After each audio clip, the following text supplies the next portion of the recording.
কিরে বন্ধু, কি অবস্থা? এই তো ভালো আছি। তোর কি অবস্থা? এই তো আলহামদুলিল্লাহ ভালো আছি।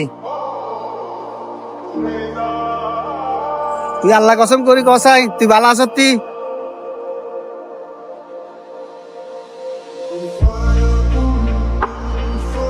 হ, আমরা মুখে বলি সবাই ভালো আছি, অন্তরের কথা তো কাউকে বলতে পারি না।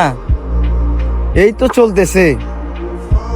আসলে কথা কি জানোস, আমরা প্রত্যেকটি মানুষ নিজ নিজ থেকে খুব কষ্টে আছি, কাউকে বলার মতো সাহস পাই না।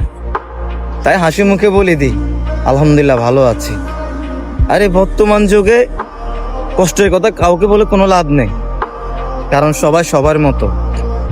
আমি কষ্টে যদি থাকি, যদি তাদেরকে বলি আমি কষ্টে আছি, কিছু মানুষ হাসাহাসি করে, ঠাট্টামি করে। এই জন্য এখন আর কাউকে বলি না যে কষ্ট আছি, হাসি মুখে বলি আলহামদুলিল্লাহ ভালো আছি। বন্ধু, তুইও ঠিকই কইস। তোর মতো আমি একই অবস্থা। আমারও দুঃখ কারো কাছে বলতে পারি না। আসলে আমিও কিন্তু ভালো আছি, তবে এত ভালো নই।